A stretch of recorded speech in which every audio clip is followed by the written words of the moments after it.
O senhor tocou num ponto muito importante. A política, ela começa na rua, ela começa na nossa casa.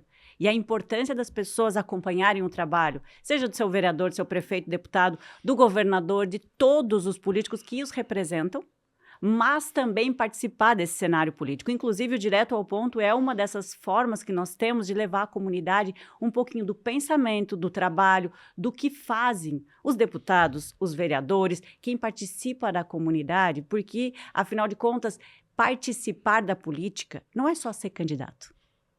É entender o processo, é cobrar o processo. Inclusive, aqui quero já entrar num cenário da sua participação e quais são os seus principais projetos. Por quê, deputado? Mesmo que a pessoa não tenha votado no senhor ou tenha votado, pode acompanhar. Quais são as principais pautas que o senhor defende hoje como deputado federal? Veja, Ivana, mesmo que a pessoa não vota, mas nós temos uma obrigação com todos os eleitores. Exato. Né? Então é importante que o eleitor nos cobra, porque isso ajuda. E a crítica sempre é bíblico. A crítica nos ajuda a melhorar. Os elogios algumas vezes nos corrompem. A gente não pode se acomodar. E nada é tão bom que não pode ser melhorado. Nada é tão bom que não pode ser melhorado. Eu vejo aqui a difusora. A difusora já era boa. Agora ela está já com uma audiência nos píncaros, né? Então, cada vez Estamos melhor. Com mais de 70% pois da audiência. Mais de 70%, né? Então, cada vez melhor. Então, como pode, né? Sempre melhorando. Então, parabéns para vocês. O político também tem que exercer o mandato dessa forma. Eu tenho umas pautas que eu não abro mão. Eu trabalho muito lá em Brasília, no Legislativo também. Trabalho muito. Quando fui candidato, eu dizia que eu queria ser um deputado municipalista.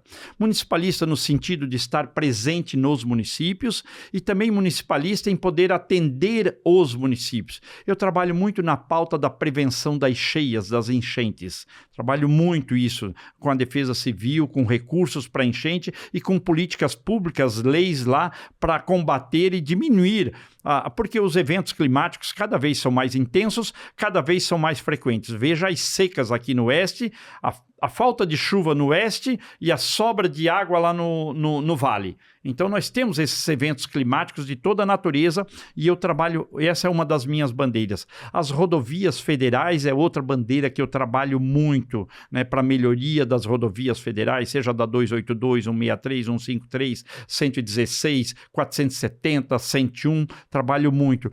E a micro e pequena empresa, porque a micro e pequena empresa é o setor que mais emprega no país. 70% das carteiras assinadas no país é produzido pela micro e pequena empresa. Mais de 90% dos CNPJs do Brasil é a micro e pequena empresa. E eu costumo falar para as lideranças lá no Congresso, para os nossos colegas parlamentares, eu disse, porque sempre quando eu vou numa reunião sobre micro e pequena empresa, sobre MEI, sempre o discurso é o mesmo. Eu assumo agora em junho, não vou assumir em junho porque eu estou de licença no mandato e volto no dia 25 de agosto. Então, naquele final de semana de agosto, ali na última semana, eu vou assumir a frente parlamentar da micro e pequena empresa, né? Hoje eu sou vice-presidente. E sempre quando nós conversamos lá, tem aquelas reuniões no CNI, no SEBRAE e tudo, todos os parlamentares congressistas sempre falam que a micro e pequena empresa é o setor mais importante da economia. E é verdade porque os indicadores que eu acabei de falar mostram isso. E eu falo para eles, nós temos que parar de falar isso, bicho. Temos que parar de falar que a micro e pequena empresa é tão importante. Vamos praticar. Porque como é que pode um setor tão importante como esse nós não conseguirmos criar políticas públicas para melhorar a vida do nosso empresário, do nosso MEI, nós não conseguir aumentar o teto da pequena empresa, que está desde 2016 sem ser reajustado com todas as inflações que aconteceu. Então, o que acontece? O político fala muitas vezes muita coisa, mas não pratica. E como o micro e pequeno empresário não tem um lobby muito forte, ele tem dificuldade de aprovar políticas públicas para beneficiar esse setor, para fazer, nem é beneficiar a palavra, é para fazer justiça com esse setor, com o comerciante, com a clínica, com o MEI, o micro e pequeno empresário, que tanto produz e tanto representa. Aqui para Maravilha, se nós pegarmos os CNPJ aqui da Prefeitura de Maravilha, com certeza, pega o empresário rural, pega o comerciante, pega todos os microempresários, mais de 98% dos CNPJ de Maravilha é desse setor, é desse segmento. Então nós temos que criar políticas públicas para melhorar a vida desse setor. Então é uma bandeira que eu trabalho muito, que eu defendo, né? Então são essas bandeiras, além da bandeira de fiscalizar o gasto público. Sou muito chato com isso.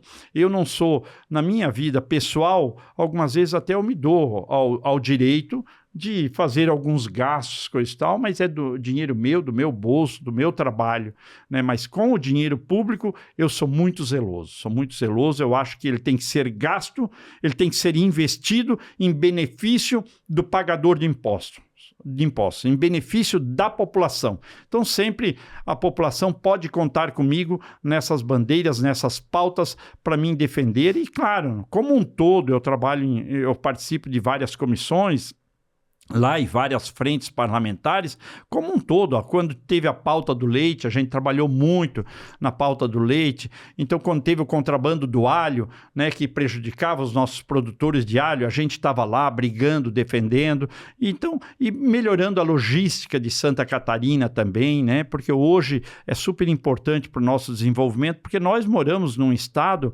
que é diferente, nosso estado é diferente. Eu fui presidente da comissão que o presidente Arthur Lira criou de combate à violência nas escolas. Depois do caso de Saudades, do caso de Blumenau, esses monstros que cometeram esses crimes, conseguimos aprovar 4 leis para mitigar e diminuir esses problemas de violência na escola. Então eu aprendi, já conhecia um pouco, né? O Brasil é muito desigual, nós não podemos imaginar o Brasil por Santa Catarina, que é um estado diferente.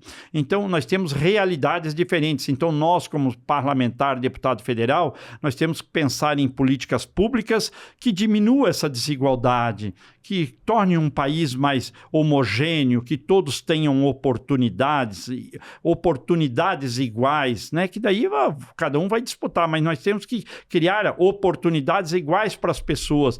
Então a gente tem que criar políticas públicas lá, leis que beneficiem todos, né? Não imaginando que o Brasil é só o nosso umbigo, é só Santa Catarina. Nós representamos 1% do nosso país. Então, veja que a necessidade nossa é bem diferente da necessidade de um estado do Nordeste, de um outro estado que talvez não teve as mesmas oportunidades que nós, né? Eu lembro que na discussão do combate da violência nas escolas, o que nós pedíamos aqui em Santa Catarina, aqui no oeste catarinense? Nós pedimos vigilante, nós pedimos policial, nós pedimos guarda nas escolas. Correto?